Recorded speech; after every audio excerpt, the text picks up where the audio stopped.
You know what really grinds my gears, chat? Mario Kart World. Oh, no. There's your branding, Chris. Okay, let's go. There's your branding, Chris. I told you we had this ready. Mario Kart World's a big poopy butt game. Is a big piece of poopy ass. It is a game that I have enjoyed that also really bothers me to a degree that should not matter. But this is adult people complaining about children's game era. We are in that era right now. That is this hour of the podcast. I hope you're excited for mild complaining that does not matter and catharsis because you probably agree with all of it. Mario Kart World, for those that don't know, is the technically 11th Mario Kart game. It's not Mario Kart, 8 is like technically 10. No, we're not going to go there. It has, as its selling point, an open world gimmick that is maybe the saddest open world that I've seen in a long time outside of Mind's Eye. We're not going to count Mind's Eye. Conveniently, that took the heat off Nintendo for a few days here. Mario Kart World has some of the most baffling, I'm going to call them capitalized Nintendo decisions, capital N, capital D, Nintendo moments that I've had in a long time. Maybe the most annoying one that I've had, period. That might be recency bias. But the open world doesn't matter. And the fact that they marketed the entire game around the open world idea, which actively takes away from the quality of the tracks, greatly annoys me to a very minor degree. And I'm going to jump in on that. Yeah, go ahead. I've seen people express that sentiment and have people respond to them. Well, they didn't really market it that way. It's in the name of the game. It's in the name of the game. Market it that way. It's in the teaser. That was the point of the direct. This is an $80 game. I'm going to go back to that. You can't just drop the fact this is an $80 game. And they said their American marketing director Bill Trinan said, when you see the direct, you will see why it is $80. Yep. That game. I've said to these fine folks here on screen with me, if I had more of a Nintendo audience, I would have made a video already talking about the Nintendo open world problem that they currently have within first-party Nintendo games with the thumbnail, oops, all Koroks, because that is what Mario Kart World is. The entirety, they made an open world. They spent 10 years on this game. They made an open world that either they didn't think about what to do in it, or they were afraid to put anything that had any effect on gameplay in it because this is a party game at the end of the day. Mm-hmm. It is like if you took the entirety of Smash Bros. And then at the last minute said, oh shit, let's get rid of the B button. That is what a lot of this game can be. It is very smooth to control. It's very fun. It's very pretty for what it is. I think it's got some graphical issues that I'm sure the digital foundries of the world have gone into. But let me briefly break down what the world is in Mario Kart World. Yes. So there are 3 types of collectible, technically 4. I'm going to talk about 3 first. There are P-switches, which are Korok-style challenges. You find them on the map, you click on it and it says, go get these blue coins. Most of them are blue coins. It is literally just Mario Sunshine again.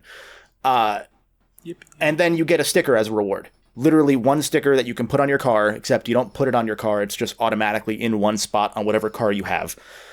Some cars don't have sticker spots whatsoever. It's pretty cool. There are hidden switches, hidden block types, like panels on the wall. And those hidden blocks are found throughout the game. There are 150 panels. I think there are 394 P-switches. The hidden panels in the game also only give you 1 sticker each.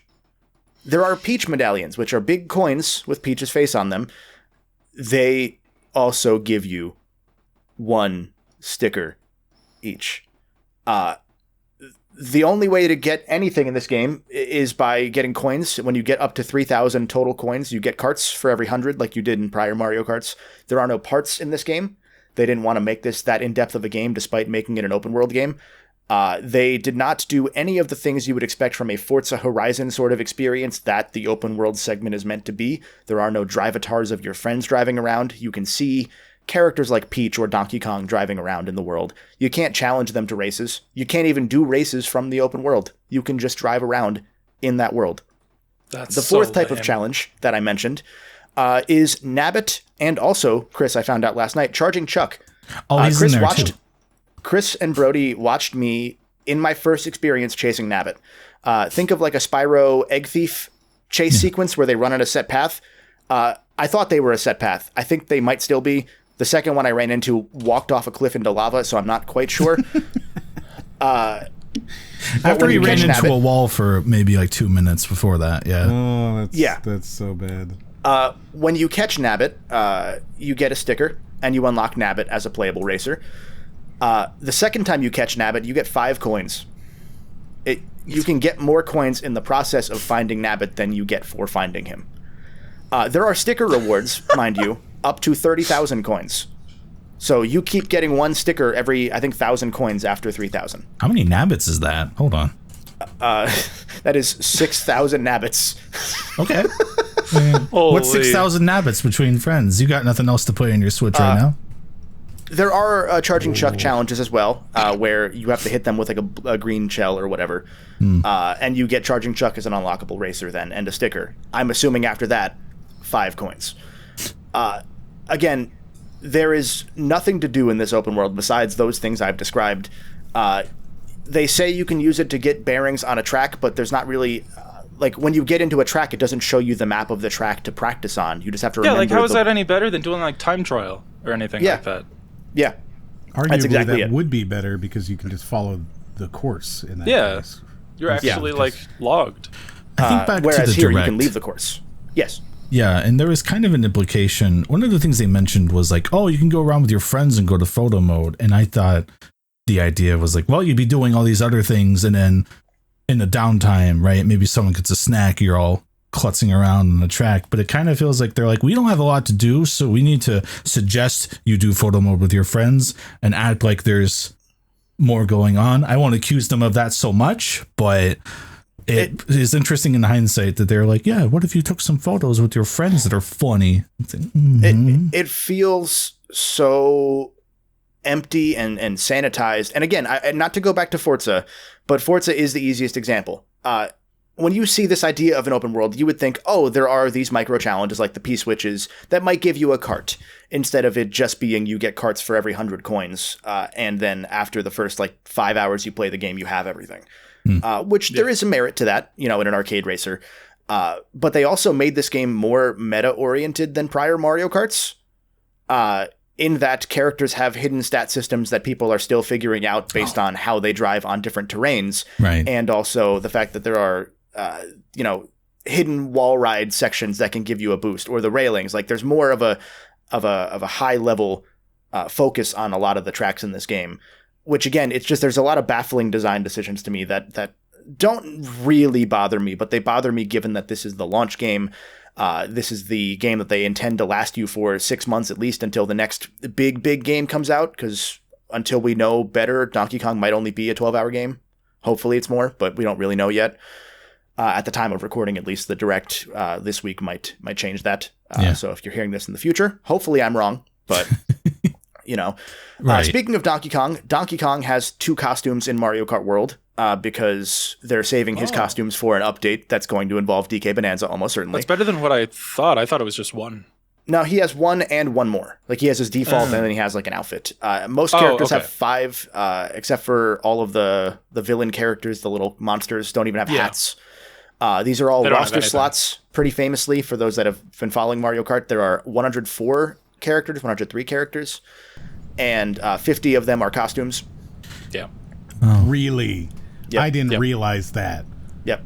Wow. Yep. So most of them, to be fair, most of them are not what people thought they were. They are not Mario Kart Tour costumes. I thought, as people were assuming, that they were going to be costumes from the mobile game. I think a lot of these are new costumes. That doesn't really change the fact that it's like, oh, well, here's 7 Waluigis. As roster slots, which otherwise would be a great thing to hear, but not so much here. Yeah. One of the other complaints that the more completionist-y type gamers might have is that there are several characters in like the suite of baddies that you can't get unless you are on a certain track and an enemy hits you with the Kamek power-up that turns everyone on the track into a creature. So I think I have like 6 or 7 different characters that I don't have that I'm not going to care to unlock anytime soon because I haven't raced on a certain track to get Fishbone, because Fishbone is a playable character. I do have Fishbone, but that's the example I see. So to put this all together, you might think, Well, if the gameplay's fun, the rest of it doesn't matter. You're not meant to complete these games. And to your credit, you are right. They don't have a map screen that tells you where things are on the map. They don't have quadrants that say, oh, here's the area around Donut Canyon. Not that it's a map, but let's say Donut Canyon. Here's, how many peach coins there are. On the tracks themselves, there are usually 5 hidden switches that they tell you if you've gotten them. But otherwise, you can't figure out which P switches you're missing. You can't figure out which hidden switches you're missing. You can't figure out which peach coins you're missing. You just kind of have to figure it out. So it's not meant to be completed. There is no reward for getting everything besides stickers. There is no reward for 3-starring every Grand Prix besides stickers. There is no reward for beating mirror mode besides stickers. They made it very clear they don't want you to play this game that way. And that's a valid take to some degree. The problem is that all of this was built into the marketing of the game and comes at the expense of the track design themselves, because there are 200-something tracks in this game and most of them are lame. So I had a devilish thought as you detailed. You mentioned Korok seeds, and it had me thinking about, of course, those new Zeldas. What are you going to do when the Mario Kart Notes app drops on smartphones, and that's how you can look at where all the P switches and all are? Because I think the with Zelda unique Notes dialogue app, added too.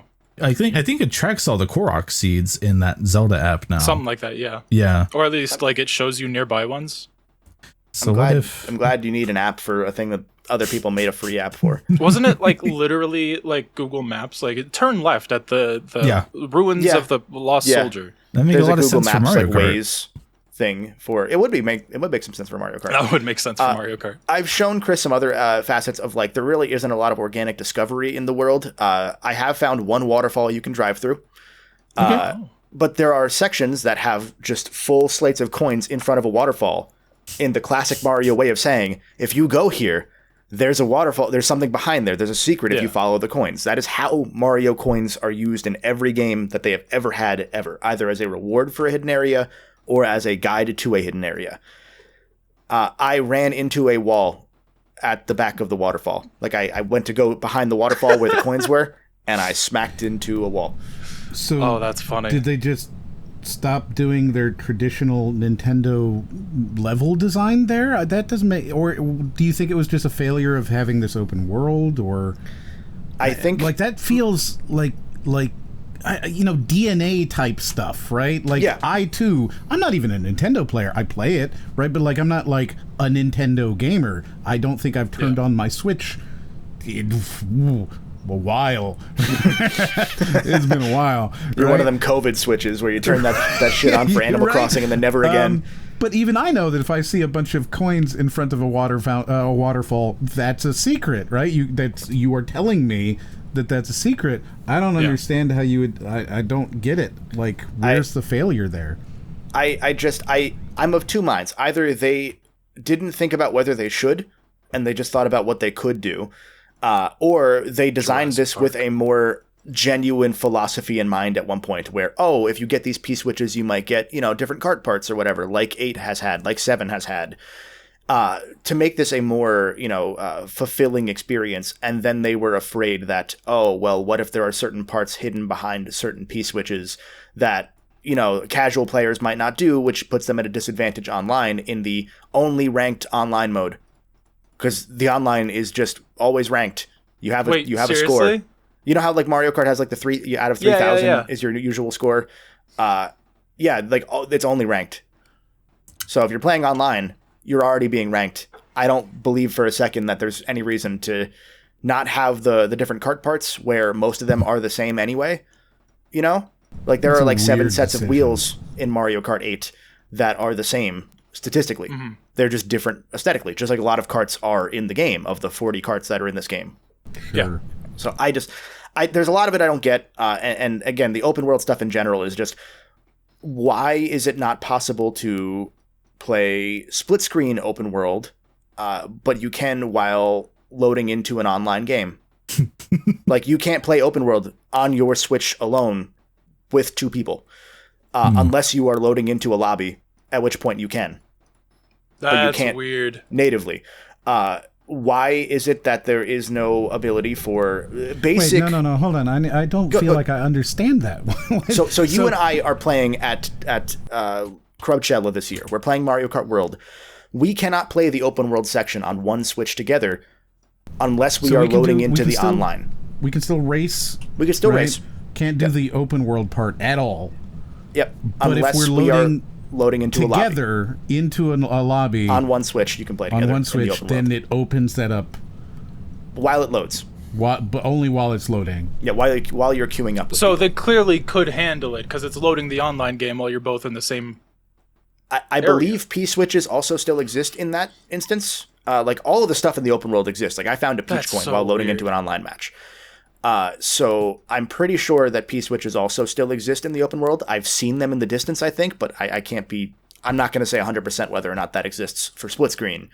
I'm guessing the idea was, if someone hits a P switch, then it has to pull both players to that area, which is the most basic thing that you can do in an online / split screen experience. Okay. Every game has done that. Every Mario game has done that has co-op. It just pulls you into your teammate. That is the ethos of Mario Wonder, their most recent almost Game of the Year winner.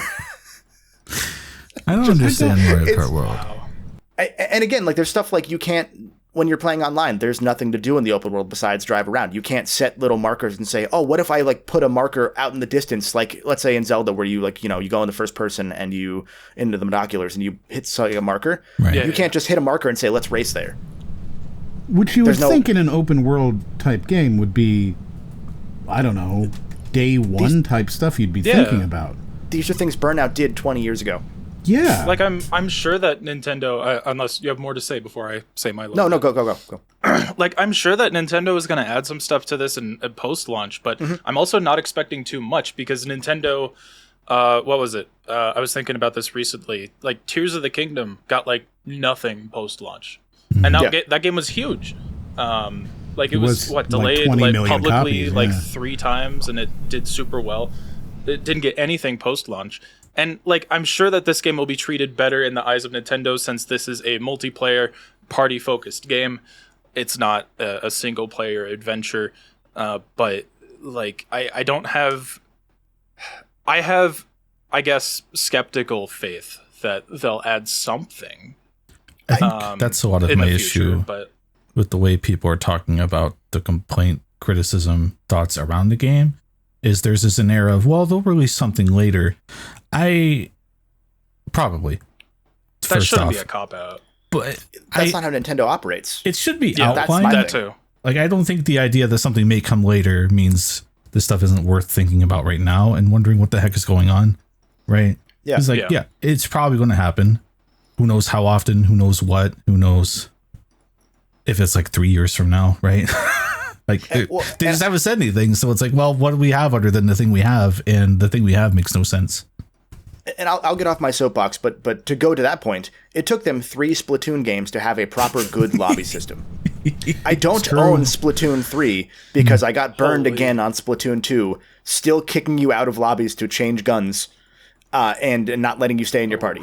I was blown away when I first saw you because I didn't play Splatoon, right? And when I saw and you showed me that, I was blown away because video games have had the ability to change your guns. Yeah, and I was willing since I don't know Shrek Extra Large. Right? I was willing to give them the Nintendo Pass on Splatoon 1 because that team had never made that kind of game before, that it was okay, they just didn't know how to do it. That's not an excuse, but I can at least say, okay, when the second one comes out, it will fix it. It took until Splatoon 3. What year did Splatoon 3 come out? Was that 2021?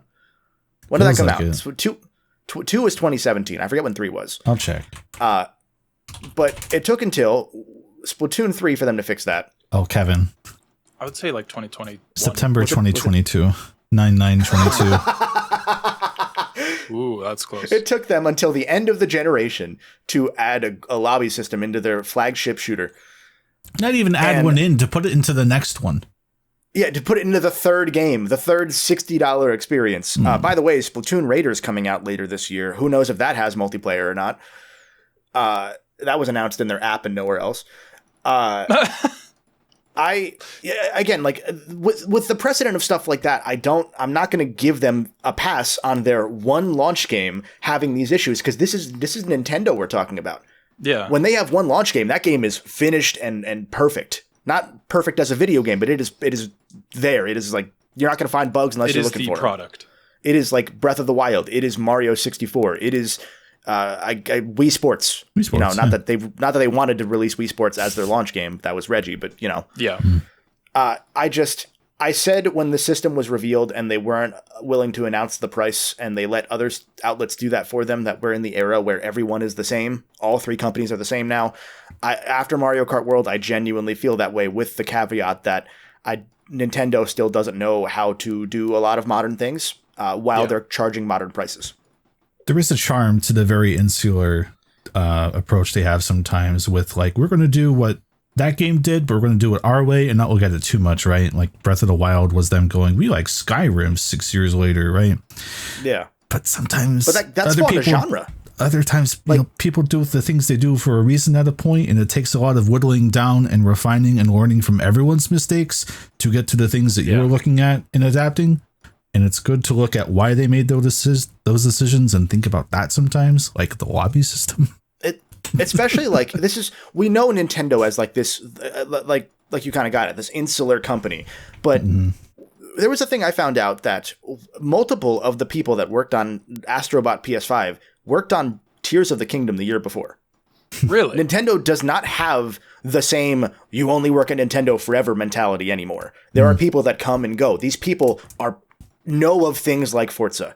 Know of, I don't know, what, Drive Club? That doesn't exist anymore, but other, the Crew. They know of the Crew. They tried to make the Crew, and they made a worse the Crew. How do you do that? How do you make the Crew exist anymore, but worse? Right? That's funny. And it's just, again, the game's fun. I'm enjoying it. I've done like a quarter of those P-switches just driving around casually. I've only played the game for maybe like 6 hours total, and I've done a quarter of the open world stuff. Wow. This guy only played 6 hours, so he hasn't experienced everything. So he doesn't have the full opinion yet. Yeah, exactly. The fact that I've gotten everything in 6 hours is also like what, not like to you and I were talking, Chris, yesterday, and you said like, man, people were talking about, I can't wait for what the DLC is going to be, and it's like, the game came out a week ago. Shut up. I agree with that. I'm not trying to do that. Yeah. But the fact that also I've only casually played the game, I've put more time into a stupid guy with a hat shooter than Mario Kart since the Switch 2 came out. Oh, the Make FPS Great Again game, yes. And I've gotten just as much nothing out of both of those. They're both just as unfinished games as each other.